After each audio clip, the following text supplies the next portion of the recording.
2013 সালে মর্যাদা দেওয়া হয়েছে, কিন্তু এই ট্রান্সজেন্ডার যারা বলে এই ট্রান্সজেন্ডাররা কি পুরা একবারে সম্পূর্ণ সুস্থ একজন ছেলে বা সম্পূর্ণ সুস্থ একটা মেয়ে, তারা অন্য সেক্স দাবি করছে, ছেলে হয়ে মেয়ে দাবি করছে, মেয়ে হয়ে ছেলে দাবি করছে।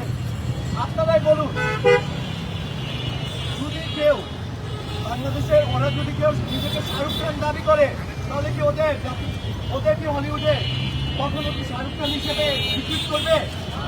ঠিক একইভাবে কেউ যদি বাংলাদেশে ডোনাল্ড ট্রাম্প হিসেবে দাবি করে, তাকে কি আমেরিকা নিয়ে গিয়ে কি ডোনাল্ড ট্রাম্প হিসেবে সরকার হিসেবে বসাবে? তাহলে কিভাবে একটা ছেলে নিজেকে মেয়ে দাবি করছে, তাকে ঠিকই মেয়ে হিসেবে স্বীকৃত দিতে হবে? এরকম মনস্তাত্ত্বিক শিক্ষিত চিন্তার মানুষকে বলে বিস্তৃত করে হচ্ছে প্রকাশ করা হচ্ছে। একটা কাহিনী বলি ভাই, আমেরিকার ড্যানি নিউইয়র্ক নামের একটা হচ্ছে তথাকথিত ট্রান্সজেন্ডার ফিমেল, নিজেকে ফিমেল দাবি করেছিল ওই ছেলেটা। তাকে যখন জেলের মধ্যে ঢুকানো হয়, দুজন মেয়েকে প্রেগনেন্ট করে ফেলেছে। আসলে যদি মনে মনে নিজেকে মেয়ে দাবি করে মেয়ে হয়ে যাওয়া যেত, তাহলে কিভাবে তাকে প্রেগনেন্ট করলো বলেন আপনারা? সেজন্য আমরা বলি এরা অন্য কিছু না, আমরা হিজড়া জাতিদের রাইটের ব্যাপারে সচেতন। বাংলাদেশের সরকারও তাদের রাইট দিয়েছে, কিন্তু এই যে ট্রান্সজেন্ডার নামের মনস্তাত্ত্বিক শিক্ষিত মানুষগুলা, এরা হচ্ছে শিক্ষিত, এরা হচ্ছে এর আগে আসিফ মাহতাব মুখ্য, তারপর আমাদের সরকারকে হত্যা করতে চেয়েছিল। ঠিক একইভাবে কিছুদিন আগে আমাদের এক সাংবাদিক ভাইকে মুক্তি দিয়েছিল যে তোমার খবর আছে, কিন্তু আমরা তাকে দেখতে পেলাম আমাদের ইয়াসিন ভাইকে তার আক্রান্ত করেছে।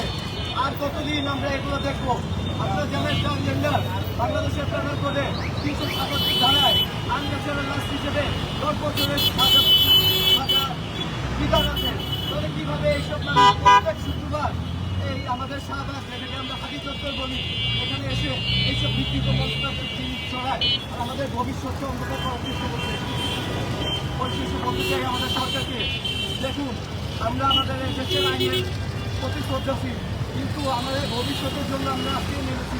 আমাদের সাংবাদিক ভাইদের যদি এটা করা হয়, আমরা সবসময় বসে থাকবো না, আমরা সবসময় রাস্তায় নামবো আর হচ্ছে বিচার যাবো। আর এভাবে আমরা বলতে চাই যারা হচ্ছে এইসব উচ্চ মস্তিষ্কের মানুষকে প্রমোট করছে, এদের বিরুদ্ধেও আইন ব্যবস্থা নেওয়া উচিত। এটা বলে আমার বক্তব্য শেষ করছি।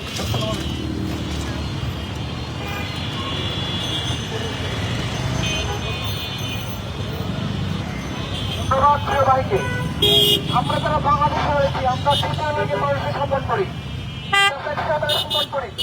যদি সরকার এই ট্রান্সজেন্ডার গোষ্ঠীকে যদি তারা কোনো অর্থ দমন না করে, আমরা মুসলমান আমরা বসে থাকবো না। কিন্তু আমরা মাঠে নামবো, সবাই মাঠে রয়েছিলাম। এই শিক্ষিত মস্তিষ্কের মানুষেরা তারা সমাজের মধ্যে এই টাইপের লোক ছেড়ে দিচ্ছে। আমরা এখানে বসে থাকবো না ইনশাল্লাহ। এই মুহূর্তে আপনার সামনে কথা বলবেন জগন্নাথ বিশ্ববিদ্যালয়ের মেয়রপ্রার্থী এবং সাংবাদিক সংগ্রাম প্রতিনিধি ওয়াইদানের সভায়। আসসালামু আলাইকুম ওয়া রাহমাতুল্লাহি ওয়া বারাকাতুহু। আমি একজন নির্বাচী নয়, আমি জগন্নাথ বিশ্ববিদ্যালয়ের একজন সাবেক প্রতিনিধি এবং বাংলাদেশের একটি দেশ সাংবাদিক। আমি বলতে চাই, গতকালকে যে ঘটনাটি ঘটেছে এটা খুব নিন্দনীয় এবং এটা পরিষ্কার। আমরা শুধু সাংবাদিকদের পক্ষ থেকে আমরা এটা প্রতিবাদ এবং এটা পক্ষে কথা বলেই থেমে যাব না। আমরা যদি দেখি এই বাংলাদেশে বিগত সময়ে যতগুলো হিন্দুয়ানি সংস্কৃতি আছে, আমাদের যে মুসলিমদের গৌরবময় ঐতিহ্য এবং আমাদের মুসলিমদের যে সংস্কৃতি আছে, আমাদের এই উপমহাদেশে যখন মুসলিমরা এসেছে তখন আমাদের এই মুসলিমদের সংস্কৃতিকে আমরা যখন ধারণ করেছি, তখন তার সাথে সাথে আমরা ইসলামকেও তার মধ্যে সম্মান করে চলেছি। কিন্তু বিগত কয়েক দশক যাবৎ থেকে যে বাংলাদেশে বিভিন্ন আন্তর্জাতিক সংস্থা, বিভিন্ন বাংলাদেশের এম্বাসি, বিভিন্ন দেশের এম্বাসি, বিশেষ করে ইউরোপের যে এম্বাসিগুলো আছে, এদের মাধ্যমে বিভিন্ন বিকৃত মস্তিষ্ক এবং বিভিন্ন পশ্চিমা সংস্কৃতি, যেগুলো আমাদের দেশের সাথে যায় না, আমাদের সংস্কৃতির সাথে যায় না, আমাদের জাতির সাথে যায় না, আমাদের ধর্মের সাথে যায় না।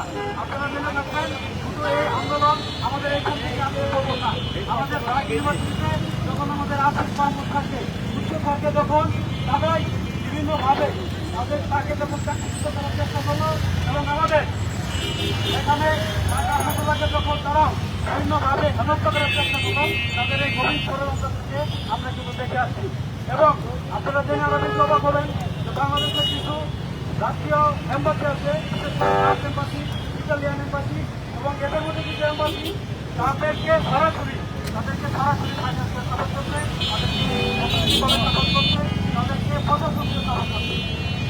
কয়েকদিন আগে আপনি দেখবেন বাংলাদেশের একজন ট্রান্সজেন্ডার, আমি তার নাম রাখতে চাচ্ছি না, আমি তার ফেসবুকের স্ট্যাটাস তুলে করেছি যে কীভাবে ট্রান্সজেন্ডারকে বায়োসেক্টরকে এবং এই বিকৃত মস্তিষ্কে কীভাবে সে বাংলাদেশে নর্মালাইজ করার চেষ্টা করছে, তাকে দাওয়াত করে নিয়ে গিয়ে অ্যাম্বাসিডরকে ঘুরে দেখায় এবং তাদেরকে মূল কাণ্ডে দিয়ে তাদের দেশে তাদের এই সংস্কৃতিকে ঘুরে আনতে দেওয়ার জন্য করার জন্য তাদেরকে প্রভাব দিয়ে থাকে।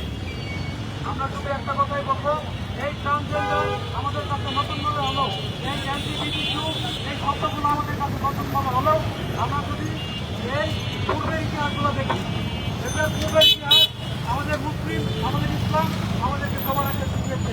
আপনারা জানেন কওমে লূত বর্তমান জর্ডান এবং ইসরায়েলের যে রেখা বরাবর যে একটা জেটটি আছে, সেইখানে যে জেটটিটার উৎসাহ কিন্তু এই LGBTQ তাদের সমাধানকে ভূমিকম্প দিয়ে তাদের নিশ্চিত করা এবং আপনারা জানবেন এই জেটটিতে এখন পর্যন্ত কোনো প্রাণী, কোনো মধ্য, কোনো কিছু কিন্তু সেখানে জন্মগ্রহণ করতে পারে না।